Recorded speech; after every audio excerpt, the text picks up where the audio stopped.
Howdy Commanders, Echo here. Today we're going to discuss the importance of waiting, of biding your time until the time is right. To help us examine this, we have a game in the Tier 6 Tech Tree U.S. battleship, the Colorado. We're divisioned up with Shadow, and he's in the Laterable. We're on Estuary. It's a domination mode game. We're at the southeast spawn at the Delta Cap, and we are punching down to Tier 5. Now, what do I mean by waiting? Well, as the title of this video suggests, patience is a virtue. And there are many times in games of Legends that going off half-cocked, of getting into situations too early, of not waiting, of not holding your shots, etc., can get you into a little bit of hot water. Can set you up into a position where things cascade out of control, the enemy gets the lead, and eventually takes it home for the W. Rushing in too quickly into caps in a destroyer. Rushing out too quickly without any cover or spotting in a cruiser. Shooting too prematurely at the first battleship that's spotted and not holding your fire until the cruisers start getting spotted when you're in a battleship. These are early game examples of not waiting, of not biding your time, of not exhibiting patience. Now notice here, I could shoot at Scharnhorst. Sure, a lot of good that would do me. 12.5 kilometers, I believe, if I can read that right. The screen's really small when I do these videos. 13.5 kilometers, rather.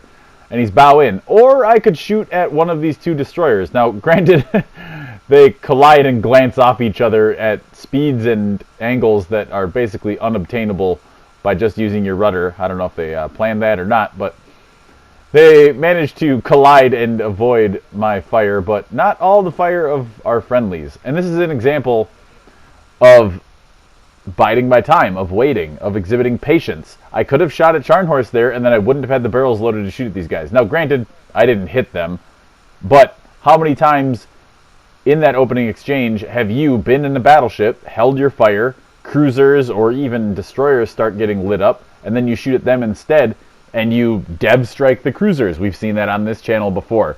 Or you do a massive amount of damage, even if it is AP, 3, 4, 5 overpens on the destroyers, gives your destroyers an advantage, and your DDs end up winning those gunfights. So that's kind of the early game example of waiting, of exhibiting patience, of biding your time, of not going off half-cocked. So that's, in all of those various classes, just some things to think about. Now, not every exchange in this game is going to be an example of patience, but it is going to come up from time to time. In between those times, I'm just going to do some commentary over the gameplay here. So we've got Scharnhorst completely flat broadside to us, and Shadow got himself into a bit of a goofy situation here, not expecting those two DDs to pop up. Knowing Scharnhorst has torpedoes and that Scharnhorst is going to want to use them to embarrass a destroyer, Shadow intentionally sails about as close to that Scharnhorst as he possibly can without ramming, to be inside the arming distance of that Scharnhorst. And we were talking about it live in the game commentary, and that was a super high IQ play on Shadow's part there, to get inside the arming distance of the Scharnhorst's torps, gets on the Scharnhorst's stern so that he's out of the firing arcs, gets far enough away, turns, launches his torps at Scharnhorst. Scharnhorst can't retaliate. He dev strikes the Scharnhorst. Nice play on his part. Unfortunately, there is still that DD in that cap there. I'm not able to provide much support to Shadow at this moment because I am behind the rock. One could argue that was a bit of a mistake there, that I should have just stayed in reverse and kept coming around that rock so I'd have shots into the cap more effectively. But I did notice these two battleships coming off my bow. I figured they'd be able to help Shadow when that Jervis popped up. Unfortunately, Jervis gets the better of him and does take Shadow down. Now, we got 3 ships here right in a perfect kind of torpedo alley with this Jervis, so that's a little bit unfortunate. Luckily, we do also have that cruiser kind of pushing up off of my starboard side. We throw the AP shells out against the Jervis. Someone else might have nicked him a little bit there, because 3 overpens takes him out for my first kill of the game, the 3rd kill of the game for our team. We've only lost Shadow at this point. We should be able to secure Delta. Our team is sitting on Alpha as well, and we've got a pretty decent lead in terms of ship count, points, and caps. So we are sitting pretty here. Now here's another example of where patience is going to come in. Is this exchange coming up with his Graf Spee. I don't need to blunder out against this guy along with the rest of my team. And I'm noticing our western flank is a little bit weak as well. So I'm just going to flip the guns onto this side and think to myself, okay, either this guy comes out to me and I can also shoot him, or my teammates can take care of him. I'm now within his 6-kilometer torp range, so his torps are a threat to me. Every little bit of help that we can keep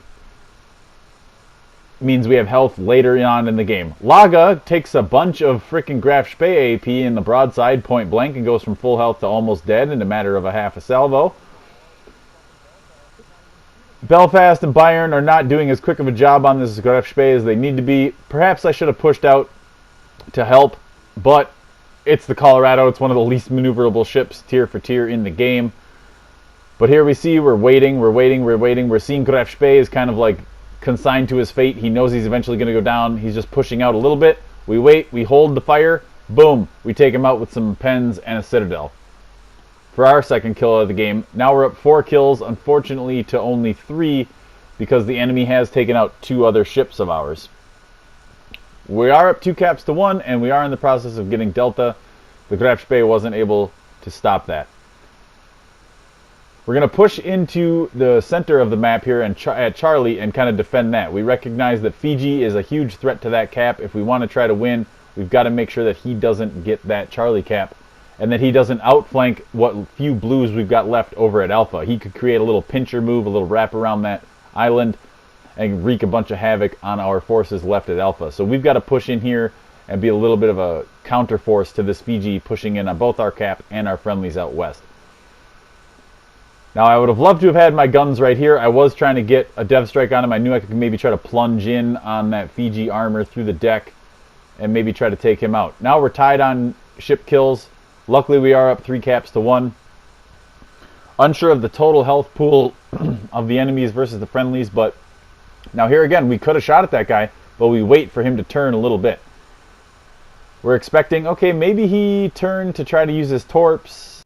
In the heat of the moment of the game, I couldn't draw to mind the exact forward firing angles of the Fiji torps, but just to be safe, as soon as I see him make that turn, I get on the rudder, I get on the throttle to try to throw off any sort of torps that he may have launched at me when he made that turn. And now he's trying to beeline it. He knows, hey, I don't want to get point blank to a Colorado. That's basically suicide. But, oh wait, actually, he is going to come at me. He launched, we see there, they pop up, the torps off of his starboard side. And now we've got the front barrels loaded. And we're trying to duck and weave and try to avoid these torps. It looks like we are going to maybe avoid them. Nope, not quite. So we take one. Now, okay, check this out. We're going to let the flood tick. It's not catastrophic. We've got the health. Hold, hold, hold. Blammo, baby! Now we knew he was going to turn for that. He had done it earlier. We knew he had launched the starboard side torps, and we knew this was the kind of player that was going to try to hit us with torps off of the port side as well. So we held that shot. We could have shot at him earlier, but we kind of anticipated that coming. We knew it was going to happen, and we waited till he gave us enough broadside to get those citadels to stick and take him down before the torps could come out at us. We waited just a little bit there in case he had the torp firing angles off of that port side right as we shot at him. So we let the flood tick just a couple of extra times. And then, okay, for sure the torps aren't coming off the port side. Hit the damage con, get the flood under control. Again, patience there with both the front guns and patience with the damage control. Let's say, for example, that, you know, I take that first torp and I instantly damage con, right? And then, let's say I'm a little slow on the trigger or whatever, or I shot at him and I didn't quite have the reload and he gets the torps off the port side and I take another 1 or 2 and then they set a flood or 2. Well, now I've got a flood or 2 plus additional torp damage, and maybe even if I did kill him, now I'd be at this stage of the game with way less health. That'd be a huge problem. Trying to spam them to kill that New Mexico because he could be a huge fly in the ointment here. And now another example of patience is going to be coming up here. I just hold here and wait. I don't blunder towards 3 reds by myself. That's suicide. We wait. We figure the Bajani's going to have to come around here, shoot some AP at him, and get robbed of a dev strike because he was at like 48% health. We're up to 4 kills. We have done our job time and time again. We have held shots. We have held positions. That's another thing with patience, is you just got to wait for the enemy to come to you in a lot of cases. We're tied on caps. We're up on ships. We're up on points. There's no reason for me to blunder out against a battleship and 2 cruisers, one of which has smoke. Both the cruisers have torps. This would just be suicide for me to drive west towards Alpha by myself with absolutely no support, especially when there's another battleship behind me that may get the odd angle here and there and be able to hit me from behind as well. Or I could just sit here, guard this cap, watch both approach angles. We know those guys are over there. They have to basically cross my lanes of fire here that I'm locking down in order to get anywhere relevant on the map. To come to this cap, to get up north to support their remaining battleship up there, they have to cross my lanes of fire here. So why not just sit here and be patient? You know, it's kind of like sitting in a deer stand and hunting, if you will, or sitting in a ground blind waiting for the ducks. It's no different than that. We have the advantage. They have to come to us. They have to play our game. I'm being patient. There's no reason for me to push out and be stupid and throw my ship away, which could very easily happen. If I come around a corner and Trento is right there or Budyani is right there, they can torp me. Maybe I'm in a position where New Mexico can hit me with a couple citadels, and then, whoop, now I'm dead. And our team up northeast isn't proving to be terribly competent, so they could all potentially die as well if I'm not sitting here alive locking down these sectors. Again, tying into patience. We're just hanging out. We're chipping away at that enemy New Mexico.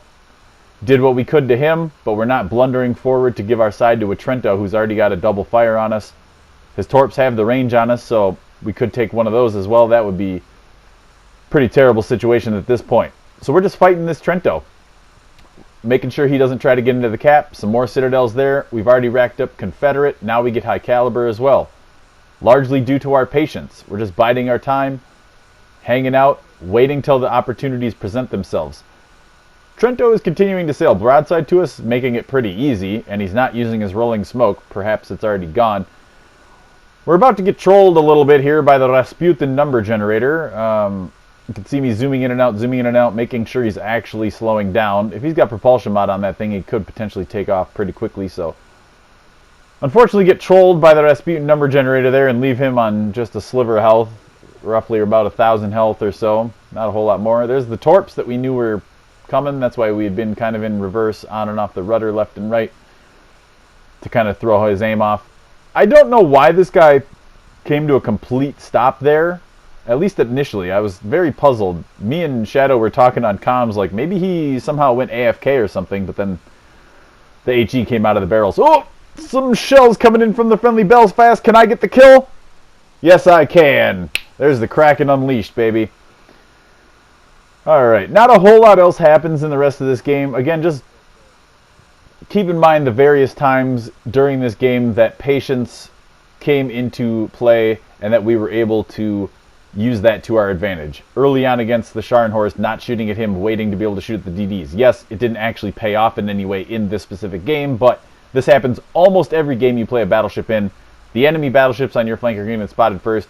More often than not, it's better to hold your fire in that circumstance and wait for the cruisers and DDs to get lit.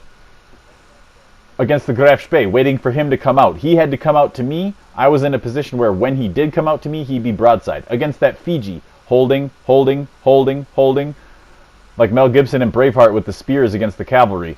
He had to make the turn to get the torps into play, and I hit him right there. As well as in that exchange with the Fiji, waiting and being patient on the damage con. The flood wasn't catastrophic, but it could have been much more catastrophic if I would have used it right away. And then again there against the Budyani, New Mexico, and Trento, just holding down that area and locking down that sector of the map. I do want to take a brief moment here as we wrap up the end screen build, both in terms of commander and ship build, to briefly discuss something I've already talked about once on the channel. In my hard mode overview, you can see we took top of the leaderboard there with those various medals and 5 kills. And that is the fact that this Kraken did not count towards my hard mode, because I was still on the Citadel challenge at the time. This is very upsetting, and it's kind of ridiculous that they're gated one behind the other. And I mentioned that in my hard mode, and I'm going to mention it again. I average about 1 or 2 Krakens a week, but if we factor out the Krakens that happen at tiers 1 through 4, because those won't count for hard mode, I'm guessing that that drops off to like maybe 1 or 2 per update cycle in tiers 5 through 7, roughly. Obviously there's no way to tell, but I do know that a lot of my Krakens are in, like the Iwaki, for example, at tier 3, Marblehead and Kamikaze at tier 4, etc. I like those ships a lot. They're fun to play, so I play them a lot. But we just need to, as a community, put some pressure on Wargaming that if they're going to do this hard mode challenge again, to not structure it the way they have, because situations like this are going to pop up. People get Krakens that don't get them a whole heck of a lot, and they're going to be shut out. Thanks an awful lot for listening, everyone. I greatly appreciate it. And as always, stay salty, Commanders.